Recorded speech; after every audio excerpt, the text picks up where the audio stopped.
Hey everybody, Coach Brad here, coming to you for the IYCA's virtual summit held November 18th and 19th.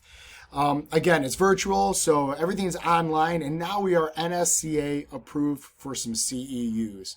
It's recertification season for those members of NSCA, so what better time to get those than with this awesome summit and awesome lineup of speakers.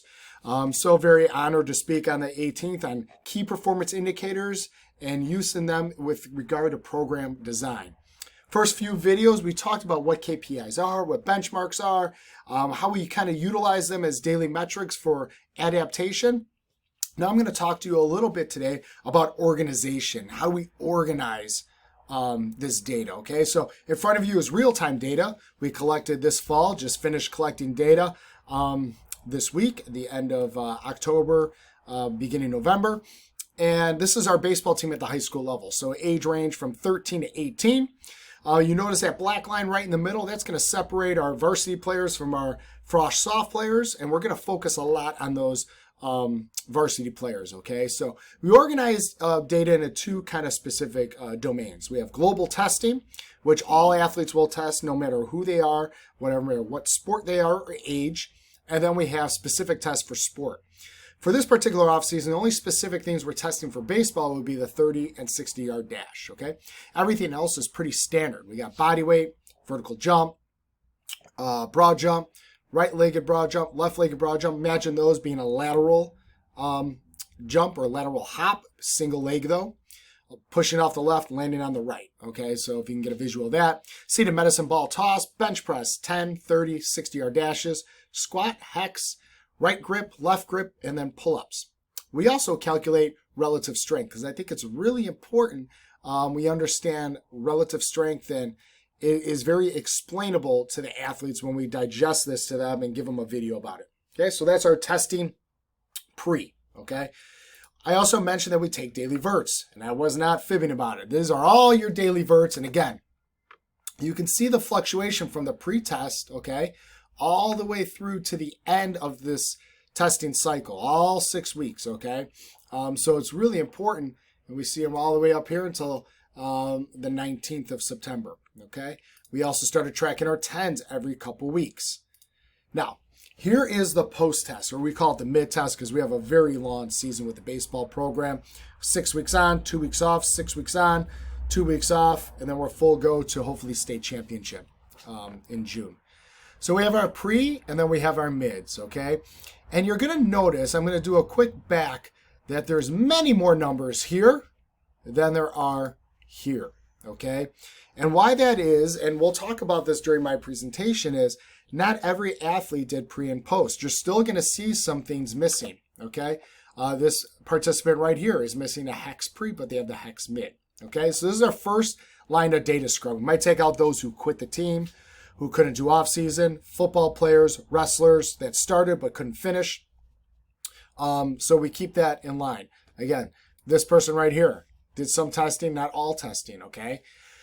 So this is our first line of scrubbing data, okay? And eventually we get to the final, okay? Where now we have the actual final of all these athletes, okay? And I still haven't crunched the numbers for the relative strength yet, okay? So we have all these awesome numbers right here. And it's great to have averages, okay? But what we're going to do next is we're going to look at benchmarks set by science and sports science of what is good for high school athletes. So the NSCA's high school book gives us some of those numbers. We can base these off. But more importantly, we want to see if this stuff has worked, okay?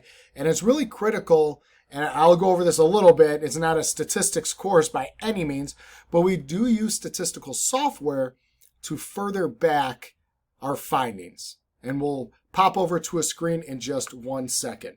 Right, so we popped over to the screen of our stat software, okay? And the stat software is called Intellectus. No plug there as far as I don't get anything for it, but it's just a very simple and easy program to use for sports performance professionals. So here's our project right here, Baseball Fall 23.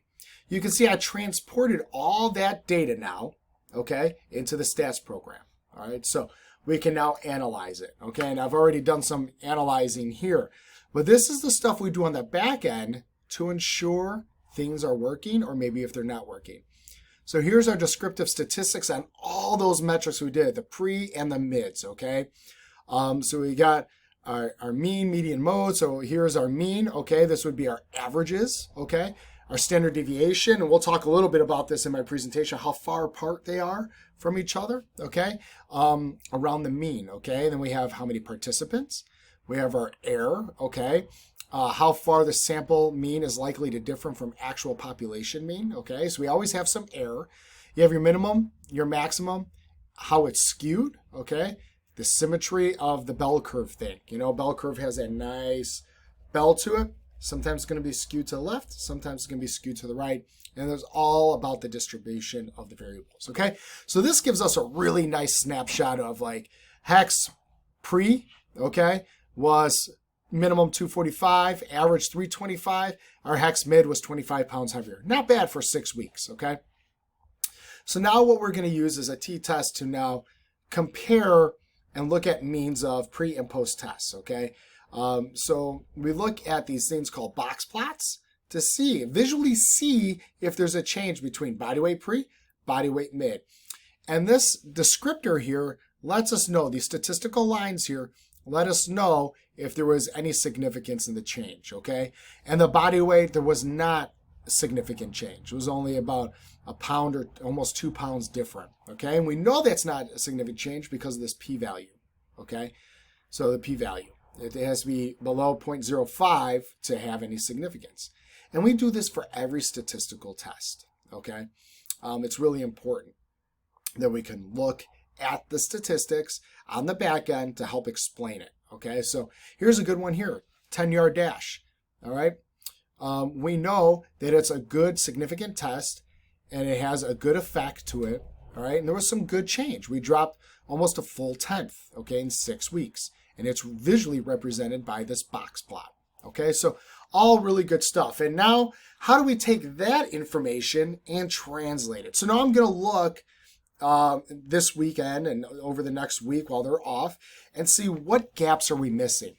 How can I manipulate these said variables, okay, hex, deadlift, squat, what have you, and program design effectively to increase these numbers while maintaining increase in weight over time, okay, increasing power output over time, and getting them prepared and peaked for season and peaked all the way to the state championship, okay? So this is a snapshot of what goes behind the scenes before we could start writing programs and changing things up, okay, because we have to get real-time statistics. Moreover, it's really important that young professionals understand how to read this stuff, how to look at this stuff, and then make really good decisions based on real statistics, okay? There are things to note. 1, bad testing day, right? Kids could have bad testing days. 2, could be very anxious during testing days. 3, sometimes they're just not good at one particular movement, and it's going to suffer a little bit in the stats, okay?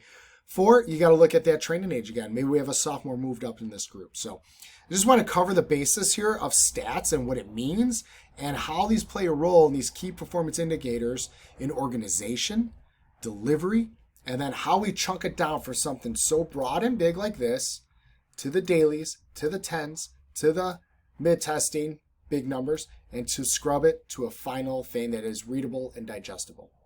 I look forward to helping you guys along your journey as strength conditioning professionals, no matter what age group you train, on November 18th and 19th. I hope to see you there. I'm excited to present to you guys. And again, November 18th, 19th, sign up below. NSCA CEUs are available. Thanks so much. Take care.